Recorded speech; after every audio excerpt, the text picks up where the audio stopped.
Bonjour tout le monde, bienvenue une fois de plus dans Petite Lumière, votre serviteur Emmanuel.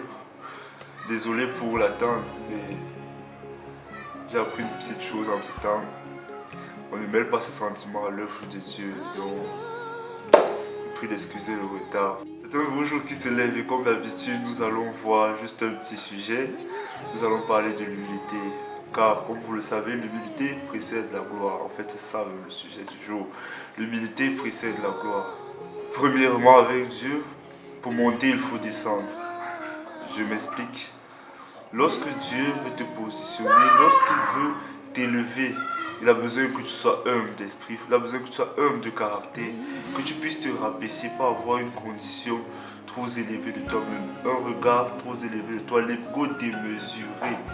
Ce qui arrive à la plupart de nos frères malheureusement. Dès que quelqu'un a une petite position, une petite ouverture de travail, soudainement une personne qui pouvait te demander les 100 francs, te demander la petite monnaie, il marche désormais comme ça. Le tonton il est là, le papa de la famille, machin, des trucs du genre et tout. Donc, ça marche pas comme ça. Mais Dieu, il rabaisse les orgueilleux, il élève les hommes. Il aurait besoin que lorsque tu sois élevé, tu puisses encore plus aller vers ceux qui n'ont pas, les aider, sans toutefois dire à tout le monde, tout le quartier ou bien tout le Cameroun que bon voilà, j'ai prêté main forte ici, j'ai fait comme ci, j'ai agi comme ça. Donc, tu fais tout humblement et dans le secret. À la limite, on ne doit pas voir le changement en toi. On doit juste de plus en plus remarquer le caractère de Jésus. C'est aussi à ça qu'il reconnaît ceux qui grandissent, de ceux qui restent toujours enfants spirituellement.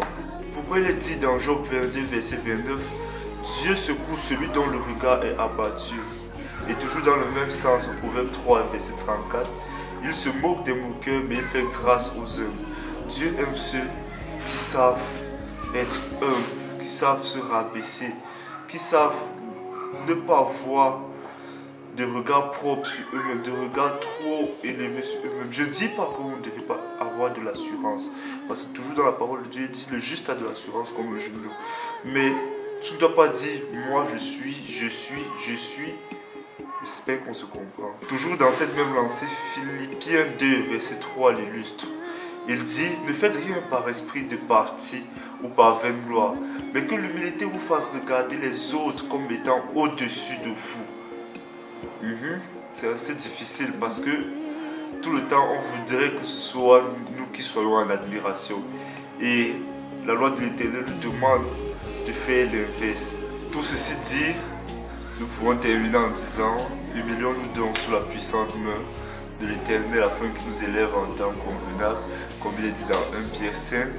Car le fruit de l'humilité, de la crainte de l'Éternel, c'est la richesse, la gloire et la vie. Donc, tu n'as à t'inquiéter de rien, tu dois juste faire confiance à l'Éternel et marcher sur sa voie. Sois béni dans la présence de l'Éternel et on dit à très bientôt. N'hésitez pas à commenter, à suggérer, poser des questions. Tout ce qui va avec quoi. Soyez bénis dans la présence de l'Éternel. Amen.